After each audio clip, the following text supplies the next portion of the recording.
In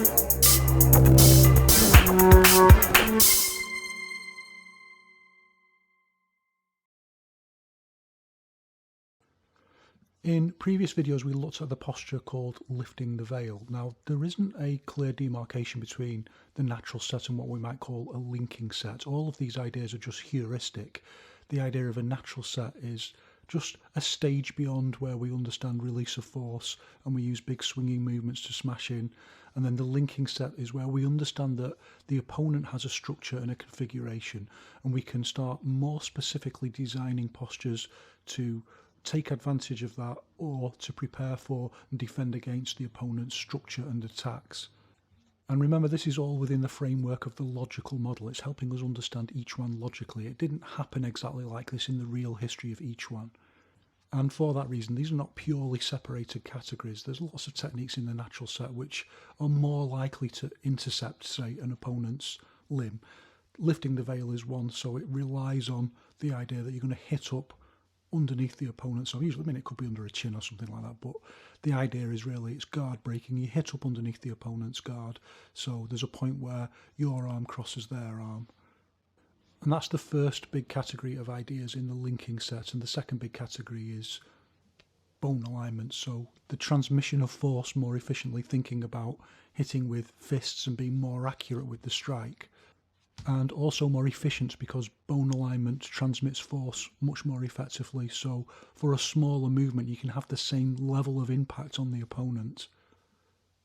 Therefore, one of the things that we want to do in the linking set is to think about how we start combining these two concepts using interception, so the kind of guard breaking techniques that Wang Xiangjai was developing in the initial stages of Yiquan, and that then begins to circle us back into all of these key Yiquan ideas that we've looked at before, like compounding movements or the use of hit and flow or short power, and all of those things that we've looked at them in various different videos, but now we need to start taking our understanding of them to a more sophisticated level.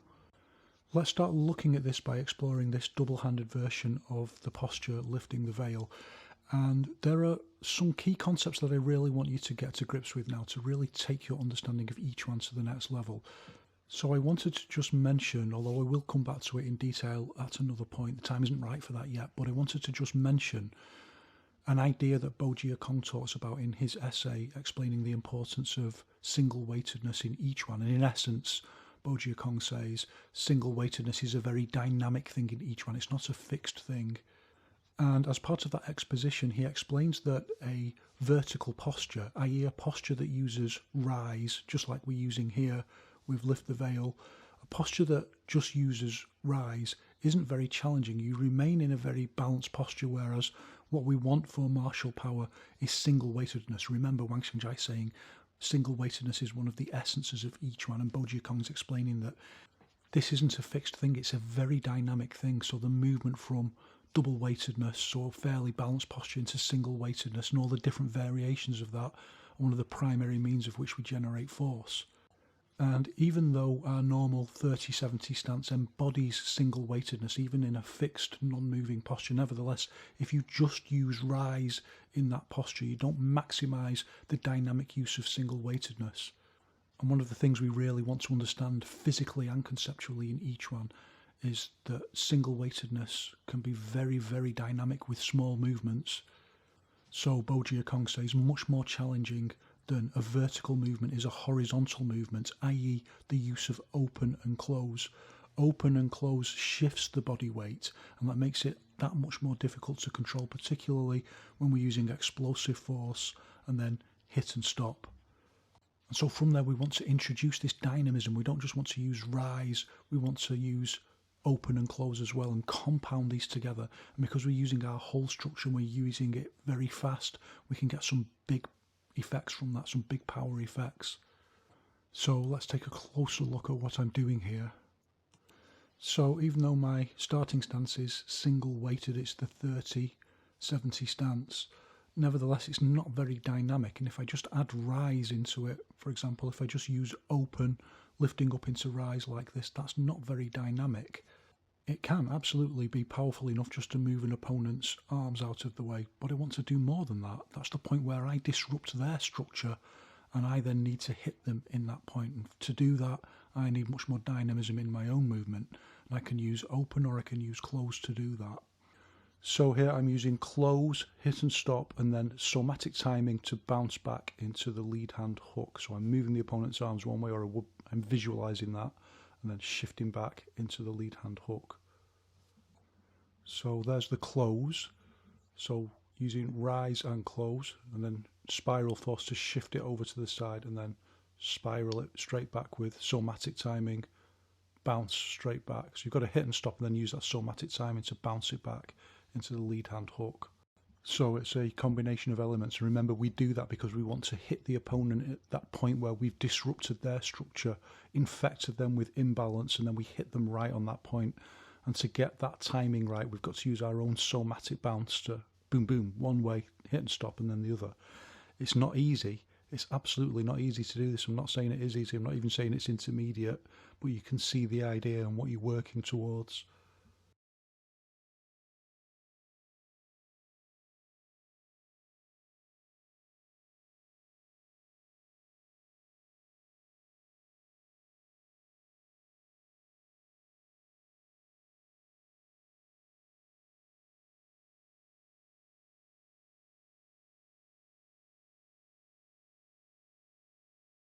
And these are subtle postural differences. So if you try and do it deliberately, like using open, so opening up with the lead leg into the lead hand hook, and you try and do that, you'll feel immediately that it starts discombobulating you because the posture isn't naturally sympathetic to that.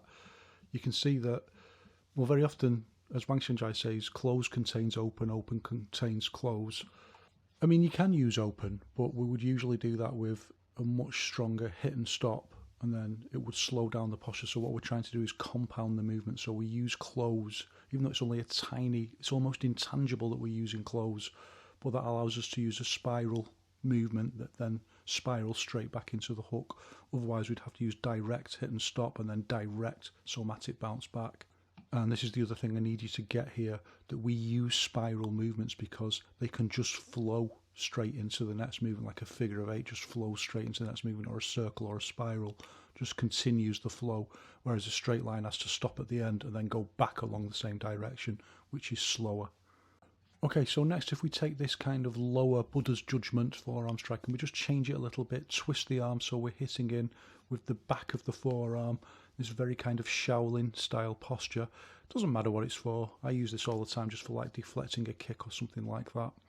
The posture itself, the purpose isn't all that important. We just need to get the feeling of the posture. However, having said that, it's in that linking set category because we've stacked the posture differently, because we're imagining hitting something. It could be anything, a kick or a forearm, a weapon coming in or anything like that. You want to hit with the back of the forearm.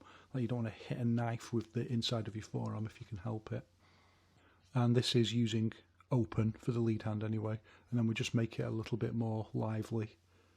Remember that moving with the posture changes how it's stacked and it changes how it's set. As does, in fact, shifting from lead hand to rear hand in many cases, because particularly with these kind of movements, you can't get fully right over to the... You see how the top of the forearm isn't coming right over to the centre line because that would lift you too much off balance. So again, just a slight change in it completely changes how the posture is stacked. Next we can think about, we looked at the hitting out with the lead forearm in the natural set, and now we can change this into something a little bit like kind of, I forget what you call it in karate, but kind of like a karate block, but it's like just, we don't necessarily use it like that in each one. I'm not sure you necessarily use it like that in karate actually. It's a dynamic posture where you just hit out with the forearm. These big blocky postures I think are really great. They, in a crisis, they hit out and they're likely to catch a lot of stuff and they're really powerful.